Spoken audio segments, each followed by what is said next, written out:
ಎಲ್ಲ ಸಂವಿಧಾನ ಪ್ರೇಮಿಗಳೇ, ನಾನು ನಮ್ಮ ಫೆಡರಲ್ ಸ್ಟ್ರಕ್ಚರ್ ಬಗ್ಗೆ ಫೋಕಸ್ ಮಾಡ್ತಾ ಇದ್ದೇನೆ. ಭಾರತ ಒಂದು ಒಕ್ಕೂಟ ವ್ಯವಸ್ಥೆ, ಹಲವು ರಾಜ್ಯಗಳು ಸೇರಿ ದೇಶ ಆಗಿದೆ. ಆ ಒಕ್ಕೂಟ ವ್ಯವಸ್ಥೆಯನ್ನು ಕಾಪಾಡಲಿಕ್ಕೋಸ್ಕರ ಸಂವಿಧಾನದಲ್ಲಿ ಸಾಕಷ್ಟು ಅವಕಾಶಗಳನ್ನು ಕಲ್ಪಿಸಲಾಗಿದೆ. ಅದು 50-60ರ ದಶಕದಲ್ಲಿ ಸೃಷ್ಟಿಯಾದ ಭಾಷಾವಾರು ಪ್ರಾಂತ್ಯಗಳು ಯಾಕೆ ಸೃಷ್ಟಿಯಾದವು ಅಂತ ಹೇಳಿದ್ರೆ, ಜನರ ಭಾಷೆಯಲ್ಲಿ ಜನರಿಗೆ ಹತ್ತಿರ ಅಧಿಕಾರ ನಡೆದ್ರೆ ಜನರ ಅಭಿವೃದ್ಧಿ ಚೆನ್ನಾಗಿ ನಡೀತದೆ ಅಂತೇಳಿ ಭಾಷಾವಾರು ಪ್ರಾಂತ್ಯಗಳು ಸೃಷ್ಟಿಯಾಗಿದ್ದವು. ಅದು ಕೇವಲ ನಮ್ಮ ಕರ್ನಾಟಕ ಮಾತ್ರ ಅಲ್ಲ, ದೇಶದ ಎಲ್ಲಾ ರಾಜ್ಯಗಳು, ಎಸ್ಪೆಷಲಿ ದಕ್ಷಿಣದ ರಾಜ್ಯಗಳು ಈ ದಿಶೆಯಲ್ಲಿ ಸೃಷ್ಟಿಯಾಗಿವೆ. ಅದು ಸಾಲದೆಂತು ಅಂತೇಳಿ 92ರಲ್ಲಿ ಬಲಪಡಿಸ್ಲಿಕ್ಕೂ ಹಿಂದಿನ ಸರ್ಕಾರ ಕ್ರಮ ಕೈಗೊಂಡಿದೆ. ಸೊ ಆ ತಿದ್ದುಪಡಿ ಪ್ರಕಾರ ಇವತ್ತು ಪಂಚಾಯತಿ ರಾಜ್ಯಗಳನ್ನು ಸ್ಥಾಪಿಸಿ ರಾಜ್ಯ ಚುನಾವಣಾ ಕಮಿಷನ್, ಅಂದ್ರೆ ಪಂಚಾಯತಿಗಳಿಗೆ ಕಾಲಕ್ಕೆ ಚುನಾವಣೆ ಮಾಡಲಿಕ್ಕೆ ರಾಜ್ಯ ಚುನಾವಣಾ ಸ್ಟೇಟ್ ಎಲೆಕ್ಷನ್ ಕಮಿಷನ್, ಮತ್ತೆ ರಾಜ್ಯದ ಆದಾಯ ಮತ್ತು ಅದನ್ನು ಪಂಚಾಯತ್ ಜೊತೆಗೆ ಹೇಗೆ ಹಂಚಿಕೊಳ್ಳಿಕ್ಕೆ ತೀರ್ಮಾನ ಮಾಡಲಿಕ್ಕೆ ಸ್ಟೇಟ್ ಫಿನಾನ್ಸ್ ಕಮಿಷನ್, ಮತ್ತೆ ಜನರ ಬೇಕು ಬೇಡದ ನೆಲೆಯಲ್ಲಿ ಪ್ಲಾನ್ ಮಾಡಲಿಕ್ಕೆ ಜಿಲ್ಲಾ ಯೋಜನಾ ಸಮಿತಿಗಳು, ಇವೆಲ್ಲವನ್ನು ಕೂಡ ಇಡೀ ದೇಶದಲ್ಲಿ ಮಾಡಿ ಆಚರಣೆಗೆ ತಂದ ರಾಜ್ಯಗಳಲ್ಲಿ ಕೇರಳ ಮೊದಲನೇ ಸ್ಥಾನದಲ್ಲಿದ್ದರೆ ಕರ್ನಾಟಕ 2ನೇ ಸ್ಥಾನದಲ್ಲಿದೆ. ಇವತ್ತು ಕೂಡ ತುಂಬಾ ರಾಜ್ಯಗಳಲ್ಲಿ ಪಂಚಾಯತಿ ಅಂತ ಹೇಳುವ ಪದ ಬಳಸದ ರಾಜ್ಯಗಳು ಇವತ್ತು ಕೂಡ ಇವೆ ದೇಶದಲ್ಲಿ. ಅಂತಂದ್ರೆ ದೊಡ್ಡ ಮಟ್ಟಿಗೆ ನಾವು ವಿಕೇಂದ್ರೀಕರಣ ಪ್ರಕ್ರಿಯೆ ಮಾಡಿದ್ದೇವೆ. ಇದರ ಇಡೀ ಉದ್ದೇಶ ಏನು ಅಂತ ಹೇಳಿದ್ರೆ, ಆಡಳಿತ ಜನರ ಹತ್ತಿರ ಇರಬೇಕು, ಜನರ ಬೇಕು ಬೇಡಗಳ ನೆಲೆಯಲ್ಲಿ ಅಭಿವೃದ್ಧಿ ಪಾಲಿಸಿಗಳು ರೂಪುಗೊಳ್ಳಬೇಕು ಅಂತೇಳಿ. ಸೊ ಇದೆಲ್ಲ ಒಂದು 90-2000ವರೆಗೆ ಬರದಿಂದ ನಡೆಯುತ್ತಿದ್ದ ಚರ್ಚೆಗಳು, ಪಾಲಿಸಿಗಳು. ಬಟ್ ಇವತ್ತು ಒಟ್ಟು ಈ ಪಂಚಾಯತಿ ಬಗ್ಗೆನೂ ಯಾರು ಮಾತಾಡ್ತಾ ಇಲ್ಲ. ಅದಕ್ಕಿಂತ ಹೆಚ್ಚು ಇವತ್ತು ರಾಜ್ಯಗಳ ಅಸ್ತಿತ್ವ ಅಲುಗಾಡ್ತಾ ಇದೆ. The federal system is at stake practically. ನಾನು ಕೆಲವು ಉದಾಹರಣೆ ನಿಮಗೆ ಕೊಡ್ತಾ ಇದ್ದೇನೆ. ಮುಖ್ಯವಾಗಿ ಇಲ್ಲಿ ಸೇರಿರುವ ಯುವಜನರು ಇದನ್ನು ಗಂಭೀರವಾಗಿ ತಗೊಳ್ಬೇಕು. ಇದು ನಿಮ್ಮ ಭವಿಷ್ಯದ ಮೇಲೆ ಭಾರಿ ದೊಡ್ಡ ಪರಿಣಾಮ ಬೀಳಲಿಕ್ಕೆ ಇದೆ. ಒಂದನೇದೇನು ಅಂತ ಹೇಳಿದ್ರೆ, 2022ರಲ್ಲಿ ಕೇಂದ್ರ ಸರ್ಕಾರದ ಗೃಹ ಇಲಾಖೆ ಅಧ್ಯಕ್ಷರಿಗೆ ಅಧಿಕೃತ ಭಾಷೆ ಮೇಲೆ ಒಂದು ರಿಪೋರ್ಟ್ ಸಲ್ಲಿಸಿದೆ. ಪ್ರತಿ ವರ್ಷ ಸಲ್ಲಿಸ್ತಾ ಇದೆ, 2022ರಲ್ಲೂ ಸಲ್ಲಿಸಿದೆ. ಆ ರಿಪೋರ್ಟ್ ಅಲ್ಲಿ ಏನಿದೆ ಅಂತ ಹೇಳಿದ್ರೆ, ಕೇಂದ್ರದ ಎಲ್ಲಾ ಶಿಕ್ಷಣ ಸಂಸ್ಥೆಗಳಲ್ಲಿ, ಅದು ಕೇಂದ್ರ ಸರ್ಕಾರದ ಎಲ್ಲಾ ಇಲಾಖೆಗಳಲ್ಲಿ, ರೈಲ್ವೇಸ್ ಇರಬಹುದು, ಬ್ಯಾಂಕ್ಸ್ ಇರಬಹುದು, ಅಥವಾ ಪಬ್ಲಿಕ್ ಸೆಕ್ಟರ್ ಇಂಡಸ್ಟ್ರೀಸ್ ಇರಬಹುದು, ಅಲ್ಲಿ ನಡೆಯುವ ಉದ್ಯೋಗಕ್ಕೆ ನಡೆಯುವ ಪ್ರವೇಶ ಪರೀಕ್ಷೆಗಳು ಕೂಡ ಹಿಂದಿಯಲ್ಲೇ ಇರಬೇಕು ಅಂತ ಹೇಳ್ತಾ ಇದೆ ಆ ವರದಿ. 3ನೇದು, ರಾಜ್ಯಗಳು ಹಿಂದಿಯನ್ನು ಪ್ರಚಾರ ಮಾಡೋದನ್ನು ಕಡ್ಡಾಯಗೊಳಿಸಬೇಕು ಅಂತ ಹೇಳ್ತಾ ಇದೆ. 4ನೇದಾಗಿ, ಕೇಂದ್ರ ಸರ್ಕಾರ ಕೊಡುವ ಪತ್ರಿಕೆಗಳಿಗೆ ಕೊಡುವ ಜಾಹೀರಾತನ್ನು ಹಿಂದಿ ಮಾಧ್ಯಮಕ್ಕೆ ಹೆಚ್ಚು ಕೊಡಬೇಕು ಅಂತ ಹೇಳ್ತಾ ಇದೆ. ಇದ್ಯಾವುದು ಸದ್ಯಕ್ಕೆ ಜಾರಿ ಬಂದಿಲ್ಲ. ಒಂದು ವೇಳೆ ಜಾರಿ ಬಂದ್ರೆ ಕನ್ನಡದಲ್ಲಿ ಓದಿದ ವಿದ್ಯಾರ್ಥಿಗಳು ಕೇಂದ್ರ ಸರ್ಕಾರದ ಉದ್ಯೋಗಕ್ಕೆ ಅಪ್ಲೈ ಮಾಡಲಿಕ್ಕೆ ಸಾಧ್ಯ ಇಲ್ಲ. ಮತ್ತೆ ಕೇಂದ್ರ ಸರ್ಕಾರದ ಸಂಸ್ಥೆಗಳಲ್ಲಿ ಓದುವುದು ಕೂಡ ಕಷ್ಟ ಆಗ್ಬೋದು. ಜಾರಿಗೆ ಬಂದಿಲ್ಲ, ಬಟ್ ಗೊತ್ತಿಲ್ಲ ಯಾವಾಗ ಬರ್ತದೆ ಅಂತೇಳಿ. ಬರ್ಲೂಬಹುದು ಒಂದಿನ. ಇದೊಂದು. 2ನೇದ್ದು GST, goods and service tax. ಅದು ಬರುವಾಗ 2016-17ರಲ್ಲಿ ಜಾರಿಗೆ ಬಂದಿದೆ. ಬರುವಾಗ ಎಲ್ಲರೂ ಅದನ್ನು ಹಾಡಿ ಹೊಗಳಿದ್ರು. ಬಟ್ ನಾವು ಇವತ್ತೆಲ್ಲ ಆಲೋಚನೆ ಮಾಡಬೇಕು, GST ಬರುವ ಮೊದಲು ಕೂಡ ನಮ್ಮ ಸಂವಿಧಾನದಲ್ಲಿ ಏನಾಗಿದೆ ಅಂತ ಹೇಳಿದ್ರೆ, ತೆರಿಗೆ ಸಂಗ್ರಹ ಮಾಡುವ ಹೆಚ್ಚಿನ ಅಧಿಕಾರ ಕೇಂದ್ರಕ್ಕಿದೆ. ಬಟ್ ಅಭಿವೃದ್ಧಿ ಚಟುವಟಿಕೆ ಪ್ರಶ್ನೆ ಬಂದ್ರೆ ಹೆಚ್ಚಿನ ಜವಾಬ್ದಾರಿ ರಾಜ್ಯಕ್ಕಿದೆ. 3ನೇ ಒಂದಷ್ಟು ತೆರಿಗೆ ಸಂಗ್ರಹ ಮಾಡುವ ಅಧಿಕಾರ ರಾಜ್ಯಕ್ಕಿದೆ, ಬಟ್ ಜವಾಬ್ದಾರಿ, ಅಭಿವೃದ್ಧಿ ಜವಾಬ್ದಾರಿ 2/3 ಇದೆ. ಕೇಂದ್ರ ಸರ್ಕಾರಕ್ಕೆ ಅಭಿವೃದ್ಧಿ ಜವಾಬ್ದಾರಿ ಇರೋದು 1/3, ಬಟ್ ತೆರಿಗೆ ಸಂಗ್ರಹ ಮಾಡುವ ಅಧಿಕಾರಿ 2/3 ಇದೆ. GST ಬಂದ ನಂತರ almost 80% of the tax collecting power has been shifted to the centre. ಹಾಗಾಗಿ ಇವತ್ತು ನಮ್ಮಲ್ಲಿ ಬೆಳಗಾಮಲ್ಲಿ ನೆರೆ ಬಂತು, ಅಥವಾ ಮಧ್ಯಪ್ರದೇಶ ಎಲ್ಲಿಯೋ ನಮಗೆ ಕೋವಿಡ್ ಬಂತು, ಇದರಿಂದಾಗಿ ನಾವು ಹೆಚ್ಚು ಟ್ಯಾಕ್ಸ್ ಹಾಕಿ ತೆರಿಗೆ ಸಂಗ್ರಹ ಮಾಡೋ ಅಧಿಕಾರ ರಾಜ್ಯಗಳಿಗೆ ಇಲ್ಲ. 3ನೇದಾಗಿ ಹಣಕಾಸು ಸಮಿತಿ. ನೋಡಿ, ಎಲ್ಲಾ ತೆರಿಗೆಗಳು ಹೋಗೋದು ರಾಜ್ಯದಿಂದ. ಕೇಂದ್ರ ನೋಟು ಪ್ರಿಂಟ್ ಮಾಡೋದಿಲ್ಲ, ಅದಕ್ಕೆ ಬೇರೆ ಸೋರ್ಸು ಇಲ್ಲ. ಸೆಂಟ್ರಲ್ ಟ್ಯಾಕ್ಸ್ ಇರ್ಬೋದು, ಇನ್ಕಮ್ ಟ್ಯಾಕ್ಸ್ ಇರ್ಬೋದು, ಕಾರ್ಪೊರೇಟ್ ಟ್ಯಾಕ್ಸ್ ಇರ್ಬೋದು, ಸೆಂಟ್ರಲ್ ಎಕ್ಸೈಸ್ ಇರ್ಬೋದು, ಸೆಂಟ್ರಲ್ ಕಸ್ಟಮ್ಸ್ ಇರ್ಬೋದು, ಪ್ರತಿಯೊಂದು ಕೂಡ ರಾಜ್ಯದಿಂದಲೇ ಹೋಗುದು. ಈ ರಾಜ್ಯಕ್ಕೆ ಕೇಂದ್ರದಿಂದ ಸಂಗ್ರಹ ಮಾಡುವ ತೆರಿಗೆಯಲ್ಲಿ ರಾಜ್ಯದ ಪಾಲೆಷ್ಟು ಮತ್ತೆ ಪ್ರತಿ ರಾಜ್ಯಗಳ ಪಾಲೆಷ್ಟು ಅಂತ ತೀರ್ಮಾನ ಮಾಡುದು ಕೇಂದ್ರದ ಹಣಕಾಸು ಸಮಿತಿ. ಇದು ಕೂಡ ನೀವು ಗಂಭೀರವಾಗಿ ಆಲೋಚನೆ ಮಾಡಬೇಕು. 2014ರವರೆಗೆ 14ನೇ ಹಣಕಾಸು ಸಮಿತಿ ಬರುವವರೆಗೆ, ಅಂದ್ರೆ ಅದರ ಅವಧಿ 2015ರಿಂದ 2020 ಇತ್ತು. ಅಲ್ಲಿವರೆಗೆ ಕೇಂದ್ರ ಸರ್ಕಾರ ಸಂಗ್ರಹ ಮಾಡೋ ಪ್ರತಿ 100 ರೂಪಾಯಲ್ಲಿ 32 ರೂಪಾಯಿ ಮಾತ್ರ ರಾಜ್ಯಗಳಿಗೆ ಬರ್ತಾ ಇತ್ತು. ಬಟ್ 2014ನೇ ಹಣಕಾಸು ಸಮಿತಿ ಏನು ಮಾಡಿದೆ ಅಂತ ಹೇಳಿದ್ರೆ, ರಾಜ್ಯಕ್ಕೆ ಕೊಡೋದು ಬಾರಿ ಕಡಿಮೆ ಆಗ್ತಾ ಇದೆ, ಅವರ ಜವಾಬ್ದಾರಿಗಳು ಜಾಸ್ತಿ ಇದೆ. ಆದ್ದರಿಂದ 32% 42ಕ್ಕೆ ಏರಿಸಿದೆ. ಯಾವುದಿದು? 2014ನೇ ಹಣಕಾಸು ಸಮಿತಿ, ಅದು 2015ರಿಂದ 20ಕ್ಕೆ ಅನ್ವಯ ಆಗ್ತದ್ದು. ಬಟ್ 2014ರಲ್ಲಿ ಕೇಂದ್ರದಲ್ಲಿ ಅಧಿಕಾರಕ್ಕೆ ಬಂದ NDA ಸರ್ಕಾರ ಅವರಿಗೆ ಈ 42% ರೈಸ್ ಮಾಡಿದ್ದು. ಅಂದ್ರೆ ಕೇಂದ್ರ ಸರ್ಕಾರದ ಪೂಲಿನಿಂದ ರಾಜ್ಯಕ್ಕೆ ಕೊಡುವ ಪಾಲನ್ನು 32ರಿಂದ 42ಕ್ಕೆ ರೈಸ್ ಮಾಡಿದ್ದು ಇಷ್ಟಪಡಲಿಲ್ಲ. ಹಾಗಾಗಿ ಅವರು ಆ ಕೇಂದ್ರ ಹಣಕಾಸು ಸಮಿತಿಯ ಶಿಫಾರಸನ್ನು ಏನೇನು ಮಾಡಲಿಲ್ಲ. ಬಟ್ ಅವ್ರು ಏನ್ ಮಾಡಿದ್ರು ಅಂತ ಹೇಳಿದ್ರೆ, ತೆರಿಗೆಯಲ್ಲಿ 2 ಪಾಲಿದೆ. ಒಂದು ಪಾಲು ರಾಜ್ಯಗಳೊಟ್ಟಿಗೆ ಹಂಚಿಕೊಳ್ಳುವ ಪಾಲು, ಮತ್ತೊಂದು ರಾಜ್ಯಗಳಿಗೆ ಹಂಚಿಕೊಳ್ಳದ ಪಾಲು. ಹಂಚಿಕೊಳ್ಳುವ ಪಾಲು ಮೂಲ ತೆರಿಗೆ ಮಾತ್ರ, ಹಂಚಿಕೊಳ್ಳದ ಪಾಲು ಸೆಸ್ ಸರ್ಚಾರ್ಜ್ ಎಲ್ಲ ಇದೆಲ್ಲ ಅದು ರಾಜ್ಯಗಳೊಟ್ಟಿಗೆ ಹಂಚಿಕೊಳ್ಳಿಲ್ಲ. ಇವ್ರು ಏನ್ ಮಾಡಿದ್ರು ಅಂತ 2014ರ ನಂತರ ಮೂಲ ತೆರಿಗೆಯನ್ನು ಯಥಾರೂಪಿಯಲ್ಲಿಟ್ಟರು, ಸೆಸ್ ಮತ್ತೆ ಸರ್ಚಾರ್ಜ್ಗಳನ್ನು ಏರಿಸಿದ್ರು. 2014-15ರ ಸಂದರ್ಭದಲ್ಲಿ 10% ಇದ್ದ ಸೆಸ್ ಸರ್ಚಾರ್ಜ್ ಸಂಗ್ರಹಗಳು 2021-22ರ ವೇಳೆಗೆ 20% ರೈಸ್ ಆಯ್ತು. ಅಂದ್ರೆ ಕೇಂದ್ರ ಹಂಚುವ ಪ್ರತಿ 100 ರೂಪಾಯಲ್ಲಿ ಹಿಂದೆ ರಾಜ್ಯದ್ದು 90 ಇದ್ರೆ, ಈ ಸೆಸ್ ಅಂಡ್ ಸರ್ಚಾರ್ಜ್ 20ಕ್ಕೆ ಏರಿದಾಗ ಅದು 80ಕ್ಕೆ ಇಳೀತು.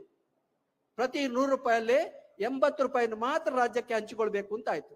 80ರ 42 ಅಥವಾ 41% ಆದ್ರೂ ಹಿಂದಿನ ರೀತಿಯಾದ 32 ಅಥವಾ 33%ಗೆ ಇಳೀತು. ಸೊ ಹೀಗಾಗಿ ರಾಜ್ಯದ ಪಾಲು 2014ರಿಂದಲೇ ಅಂದ್ರೆ 14ನೇ ಫಿನಾನ್ಸ್ ಕಮಿಷನ್ ಇಂದಲೇ ಜಾರಿಗೆ ಅಂದ್ರೆ ಇಫೆಕ್ಟ್ ಆಗ್ತಾ ಬಂದಿದೆ, ಕಡಿಮೆ ಆಗ್ಲಿಕ್ಕೆ. ಮತ್ತೆ 15ನೇ ಫಿನಾನ್ಸ್ ಕಮಿಷನ್, ಅದು ಅಂದ್ರೆ 2020ರಿಂದ 25ರವರೆಗೆ ಈಗ ಚಾಲ್ತಿಯಲ್ಲಿದೆ. ಅದ್ರಲ್ಲಿ ಏನಾಯ್ತು ಸಮಸ್ಯೆ ಅಂತ ಹೇಳಿದ್ರೆ, ನೋಡಿ, ಹಣಕಾಸು ಸಮಿತಿ ಕೇಂದ್ರ ಸಂಗ್ರಹ ಮಾಡುವ ತೆರಿಗೆಯಲ್ಲಿ ಪ್ರತಿ 100 ರೂಪಾಯಲ್ಲಿ ರಾಜ್ಯಗಳಿಗೆ ಎಷ್ಟು ಕೊಡ್ಬೇಕು ಮತ್ತೆ ರಾಜ್ಯಗಳು ಹೇಗೆ ಹಂಚಿಕೊಳ್ಬೇಕು ಅಂತ ತೀರ್ಮಾನ ಮಾಡ್ತದೆ. ತೀರ್ಮಾನ ಮಾಡಲಿಕ್ಕೆ ಬಳಸುವ ಮಾನದಂಡಗಳು 5 ಇವೆ.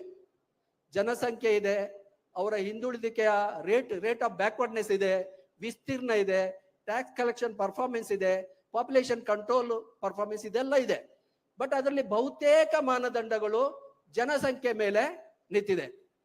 ಬಟ್ ಏನಾಗಿದೆ, 14ನೇ ಹಣಕಾಸು ಸಮಿತಿ ಸಮೇತ 1971ರ ಜನಸಂಖ್ಯೆಯನ್ನು ಬಳಸ್ತಾ ಇದ್ರು ಹಣಕಾಸು ಸಮಿತಿ. ಬಟ್ 15ನೇ ಹಣಕಾಸು ಸಮಿತಿಯಲ್ಲಿ 2011ರ ಜನಸಂಖ್ಯೆಯನ್ನು ಬಳಸಿದ್ರು. ಇದರ ಪರಿಣಾಮ ಏನಾಗ್ತದೆ ಅಂತ ಹೇಳಿದ್ರೆ, ನೋಡಿ, ಹಿಂದೆ 2070ರಲ್ಲಿ ಸರ್ಕಾರಗಳು ಜನಸಂಖ್ಯೆ ನಿಯಂತ್ರಣ ಮಾಡೋ ಪಾಲಿಸಿಗಳನ್ನು ತಂದಿದ್ದು. ಆಗ ಈ ದಕ್ಷಿಣದ ರಾಜ್ಯಗಳು ಜನಸಂಖ್ಯೆ ನಿಯಂತ್ರಣವನ್ನು ಕಠಿಣವಾಗಿ ಮಾಡಿದ್ರು. ಹಾಗಾಗಿ ಇಲ್ಲಿಯ ಪಾಲಿಸಿ, ಇಲ್ಲಿಯ ಜನಸಂಖ್ಯೆ ಇಳಿಮುಖ ಆಯ್ತು.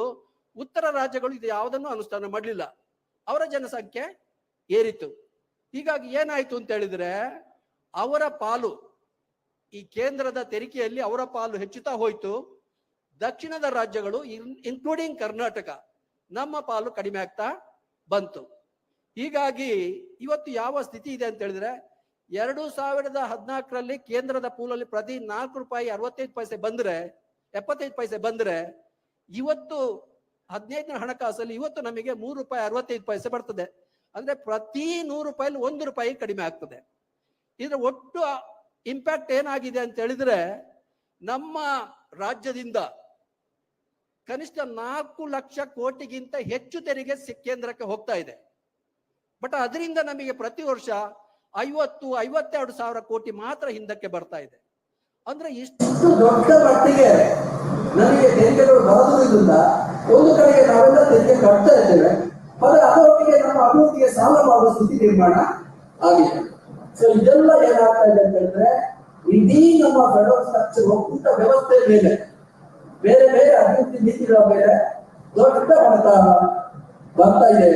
ಇದನ್ನು ತಾವೆಲ್ಲ ಗಂಭೀರವಾಗಿ ಆಲೋಚನೆ ಮಾಡಬೇಕು ಅಂತ ಯುವಜನರಿಗೆ ಕೋರಿಕೊಂಡು ನನ್ನ ಮಾತನ್ನು ಮುಗಿಸ್ತೇನೆ. ನಮಸ್ಕಾರ.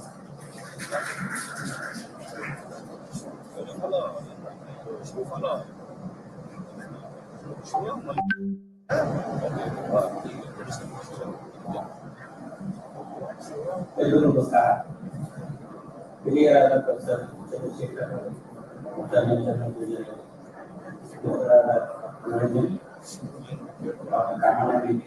ಕೃಷ್ಣರಾಜ್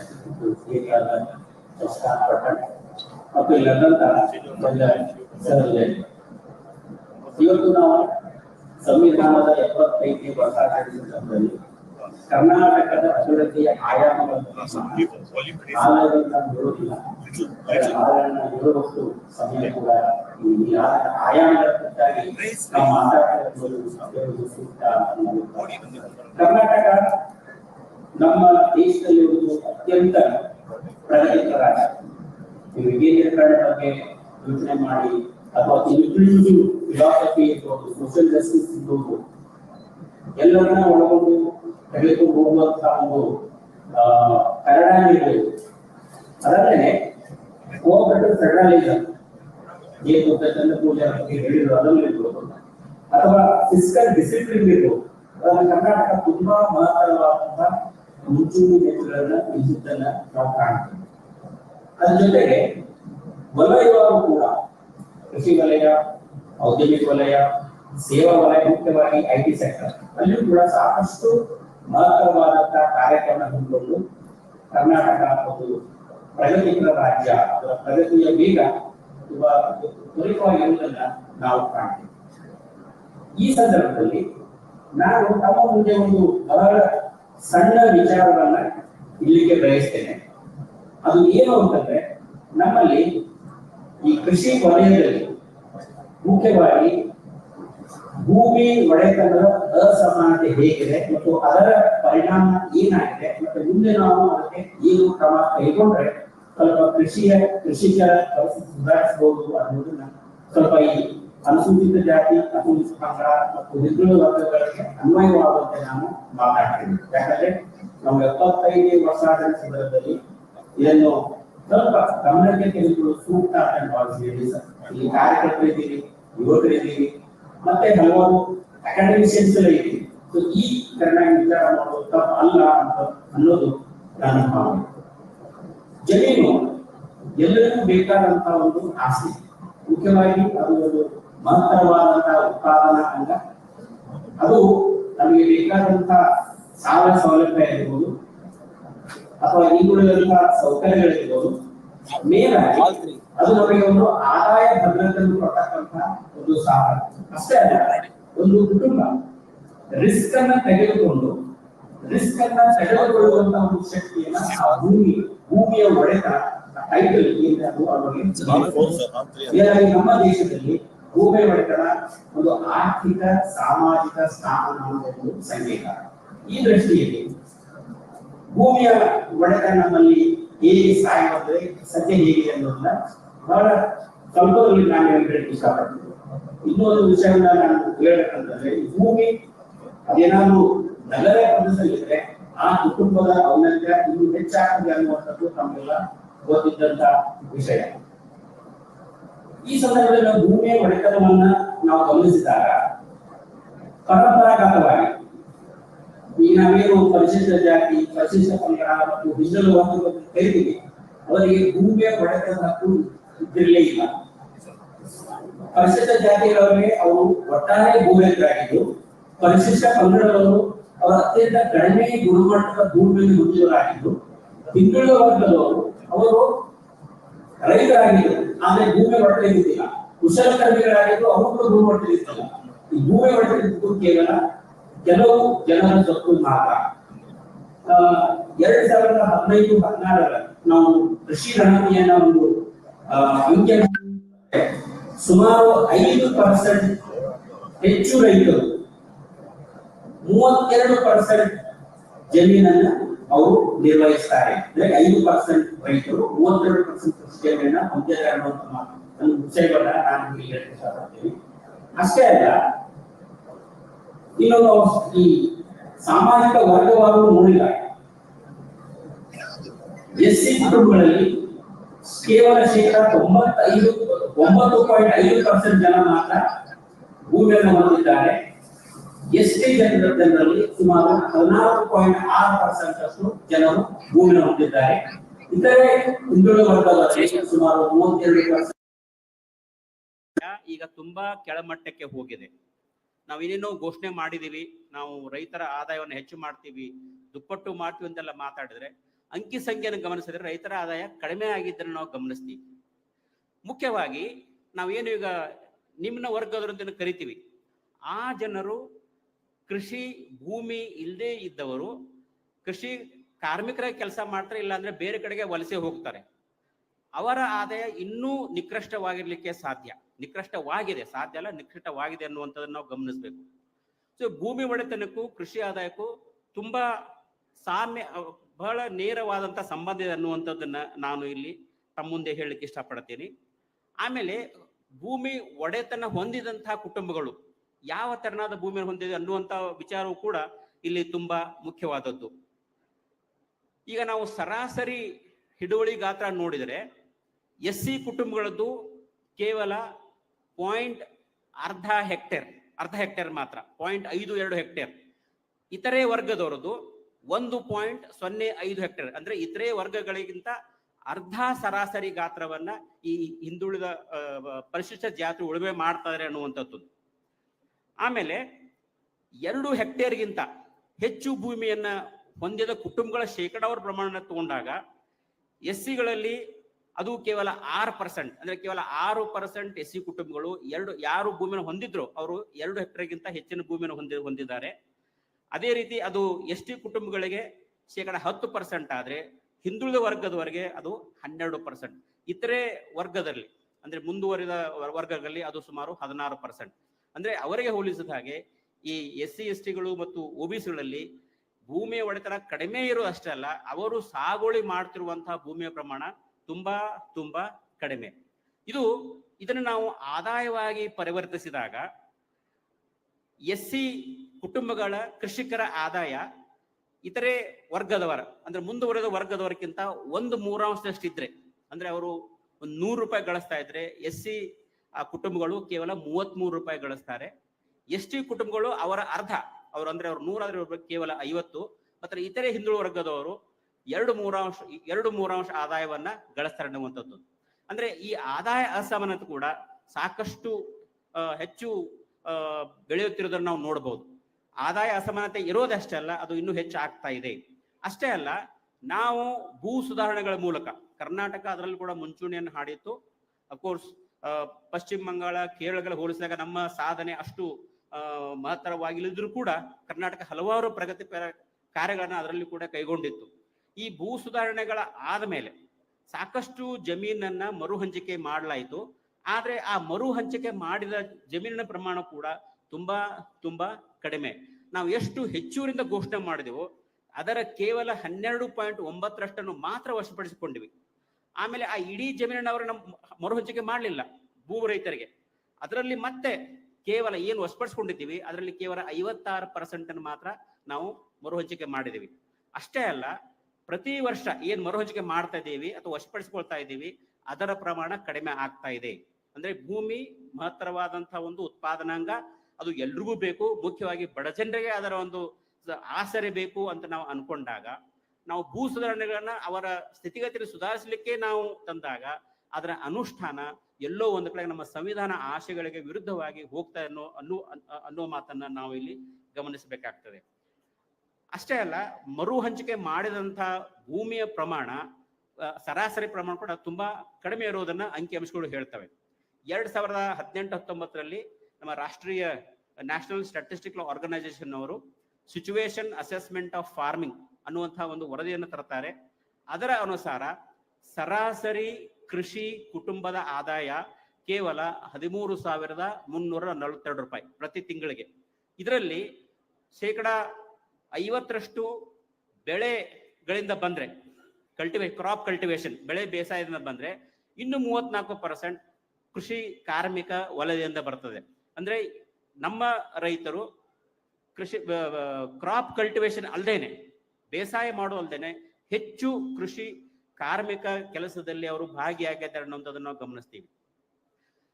ಆಮೇಲೆ ಇಲ್ಲೂ ಕೂಡ ನಾನು ಮೊದಲು ಹೇಳಿದಾಗೆ ಪರಿಶಿಷ್ಟ ಜಾತಿ, ಪರಿಶಿಷ್ಟ ಪಂಗಡ, ಇತರೆ ಹಿಂದುಳಿದ ವರ್ಗ ಮತ್ತು ಇತರರು, ಇವರ ಮಧ್ಯೆ ನಾವು ಅಸಮಾನತೆಯನ್ನು ಗಮನಿಸಲಿಕ್ಕೆ ಆ ಸಂಖ್ಯೆ ಇಲ್ಲ.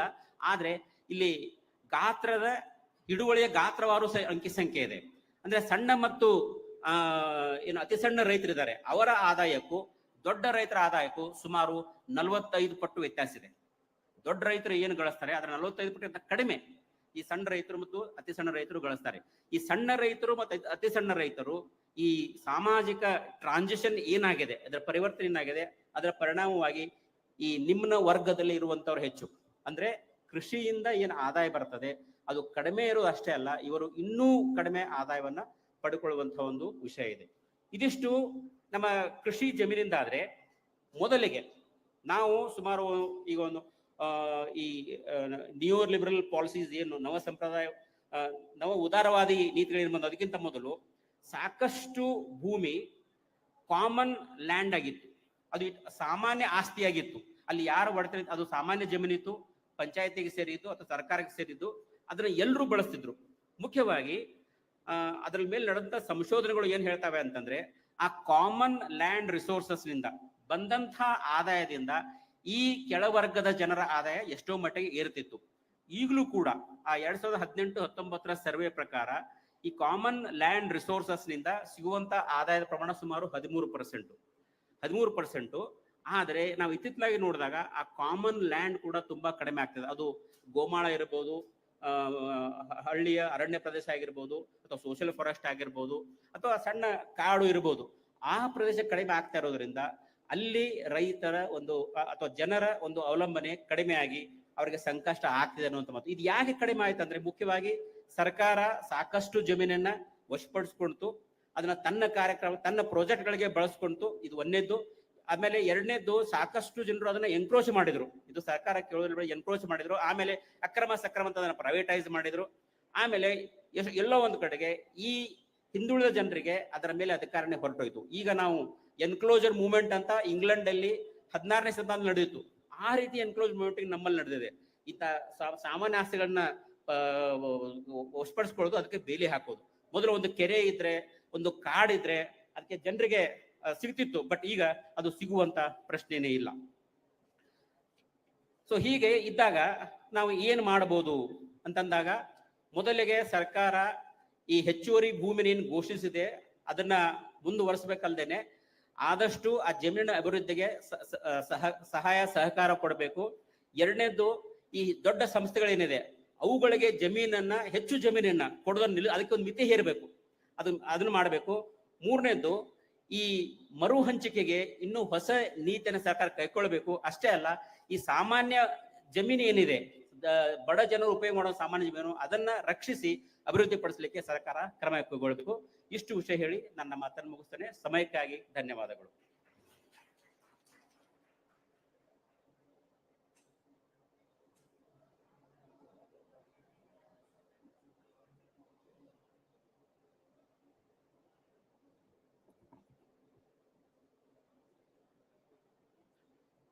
Dignitaries on the dais, Professor T.R. Chandrasekhar sir, Professor Chandra Pujari sir, Professor Bagalkoti sir, and dignitaries of the dais and delegates. Good afternoon, everybody. I was told to speak on affirmative action, and in order to avoid the repetition of our earlier presenters relating to the Karnataka economy, the working of the Karnataka economy, the progress and development of Karnataka economy in terms of economic and social aspect.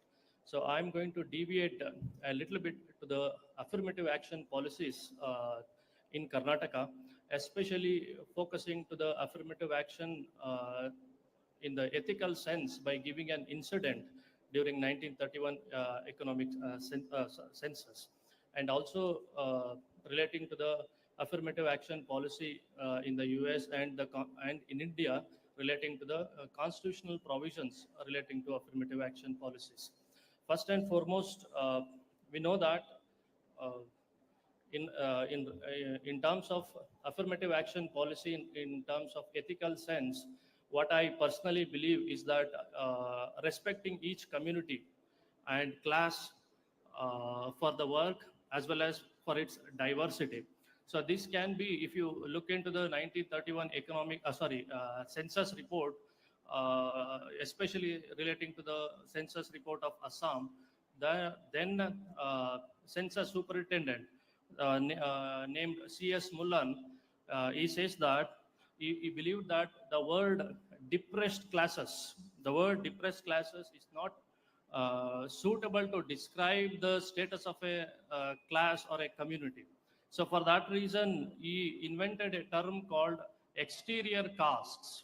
Exterior caste in the census by taking permission from the then Census Commissioner of India, J.J. Hutton.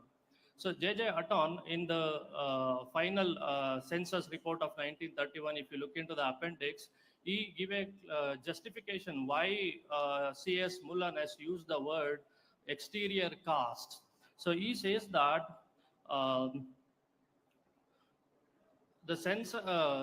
the exterior caste, the word exclusion, exterior refers to exclusion and not to extrusion. He mentions the difference between exclusion and extrusion in the appendix of census report of 1931, where he gives a kind of an treating communities in terms of respectfully treating the communities, whether the job they do or the community or the class. For this, Baba Sahib Ambedkar submits a note to the depressed classes, to the Adult Franchise Committee in 1932, where he says that he requests the committee that until a better nomenclature was found, he requests the committee to use the word exterior class or exterior community itself instead of a depressed class to name the untouchables. So in my perspective, the ethical aspect of affirmative action starts from giving respect to a community, respect to the class, respecting the diversity of a community or class, and respecting the work which is originated from the class or the community. And if we look into the constitutional provisions of affirmative action policies, I just want to take an American example. Last year, June 2023, America abolished the affirmative action policy. The Supreme Court said that race cannot be a determinant factor for providing admission to public universities. So it said that it ruled that affirmative action policy violates the U.S. Constitution's equal protection clause. It violated the equal protection clause, and that from that judgment, affirmative action policy has become impossible in United States of America. So now why I'm telling this, that if I compare this to the Indian context, immediately after the adoption of Indian Constitution, the Supreme Court abolished the reservation policy which has been enacted by the Madras government. So Madras government followed the equal representation model established in communal government order in order to provide admission to engineering and medical colleges.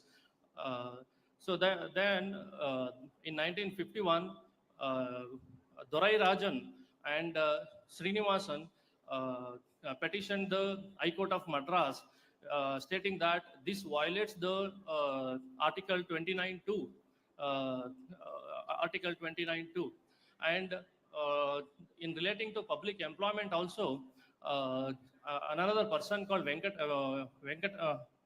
Venkatareshwan. So he filed a petition in the Supreme Court of India that the equal representation model of the British government violated Article 16 and Article 13 of what we call equal opportunity for matters of public employment. So in both the cases, Supreme Court upheld the High Court order, and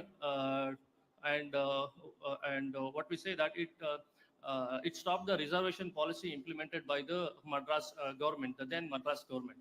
Then after this, the historic Constitution amendment, first Constitution amendment happens in 1951, where the government made provision for reservations in for reservation both in employment and admissions. So that is what the Article 15(2), which gave the amended Article 15(4), which gave a reservation relating to the admission, and Article 16(4), which gave reservation for public employment. So that was the historic judgment which made constitutional affirmative action possible. So after this, several state governments have formed different committees in order to implement the reservation policy. And responding to this judgment, the Babasaheb Ambedkar said, responding to the Supreme Court judgment, Ambedkar said that the judgment is utterly unsatisfactory. So he expressed this anguish that the Supreme Court blocked the equal representation model of Tamil Nadu government award of earlier pre-independence reservation policy, which was followed by the Madras High Court. So why I am taking these two contexts is, on the one hand, the US government has abolished the affirmative action, but the contrary is there, the more private universities are following the affirmative action policies. So in India, so very long back in 1950 itself, immediately after the adoption of a constitution, the affirmative action policy was curtailed by the then Supreme Court. So in these two contexts, if you look into the American context, more of the Fortune 500 companies are implementing the affirmative action policies to encourage the diverse workforce and work culture. But that is not which we found in the Indian private companies or Indian multinational companies, which are very much have not implemented, or they have not initiated, they have not taken the task of at least putting up a affirmative action policies in the private sector. So after this judgment, several backward class commissions has been starting from Dr. R. Nagangowda committee report, then to the last one, Chinnapareddy committee reports. So several committee reports, committees have been formed in order to make the affirmative action provide constitutional provisions. So with these words, I thank Professor Krishnaraj sir for giving an opportunity to share few of my thoughts relating to affirmative action, and also thank the resource persons here in the dais, and thank you one and all. Thank you.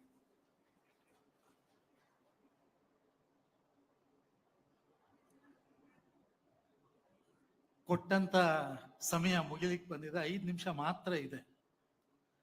ಹಾಗಾಗಿ ಸ್ನೇಹಿತರು ಮಾತನಾಡಿದಂತ ಸಂಗತಿಗಳನ್ನು ಸಂಕ್ಷಿಪ್ತವಾಗಿ ತಮ್ಮ ಮುಂದೆ ಇಡ್ಲಿಕ್ಕೆ ಪ್ರಯತ್ನ ಪಡ್ತಾರೆ. ಒಂದು, ಡಾಕ್ಟರ್ ಚಂದ್ರ ಪೂಜಾರಿ ಅವರು ಬಹಳ ಸಮರ್ಪಕವಾಗಿ ಇವತ್ತು ಕರ್ನಾಟಕ ಇಡೀ ದೇಶದ ಸಂದರ್ಭದಲ್ಲಿ ಎದುರಿಸ್ತಾ ಇರುವಂತಹ ಒಕ್ಕೂಟ ವ್ಯವಸ್ಥೆಯ ಅಪಾಯದ ಬಗ್ಗೆ ಅವರು ಮಾತನಾಡಿದ್ದಾರೆ.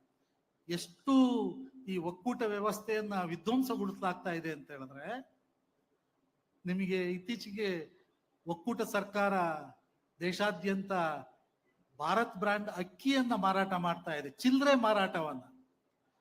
ಒಕ್ಕೂಟ ಸರ್ಕಾರ ಒಂದು ಚಿಲ್ಲರೆ ಮಾರಾಟದ ಮಟ್ಟಕ್ಕೆ ಇಳಿದಿದೆ ಅನ್ನುವಂಥದ್ದು ಬಹಳ ದುರದೃಷ್ಟದ ಸಂಗತಿ. ಈ ಸಾರ್ವಜನಿಕ ವಿತರಣಾ ವ್ಯವಸ್ಥೆಯನ್ನು ನಿರ್ವಹಿಸಬೇಕಾದಂಥದ್ದು ರಾಜ್ಯ ಸರ್ಕಾರಗಳು, ಒಕ್ಕೂಟ ಸರ್ಕಾರ ಅಲ್ಲ.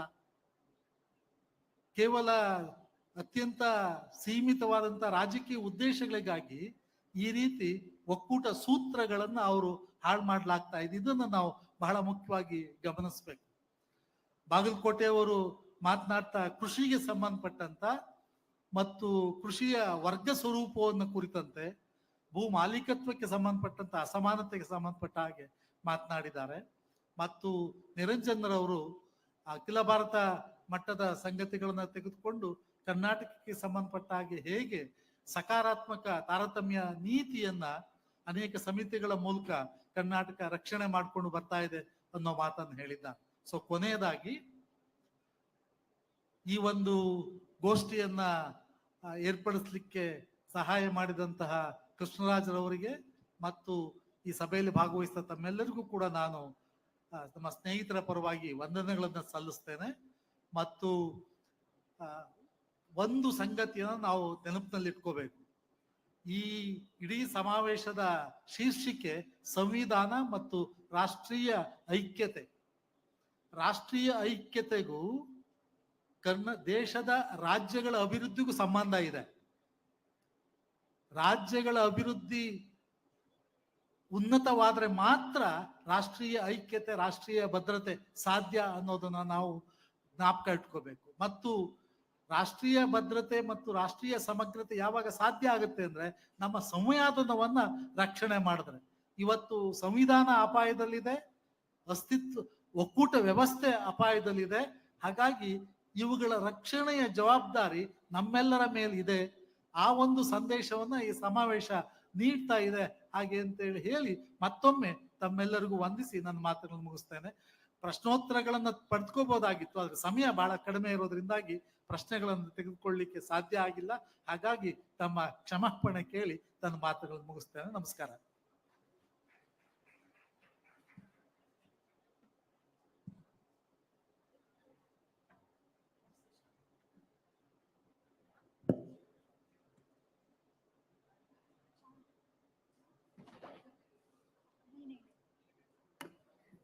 ಎಲ್ಲ ಸಭಿಕರಿಗೂ ಒಂದು ಸೂಚನೆ. ಈಗ ಸಣ್ಣ ಚಹಾದ ವಿರಾಮವನ್ನು ತೆಗೆದುಕೊಳ್ಳೋಣ. ಸರಿಯಾಗಿ ಸಮಯ 3:30ಕ್ಕೆ ಮುಂದಿನ ಚರ್ಚೆಯನ್ನು ಆರಂಭಿಸಲಿದ್ದೇವೆ.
ಇಲ್ಲ ಪರವಾಗಿಲ್ಲ.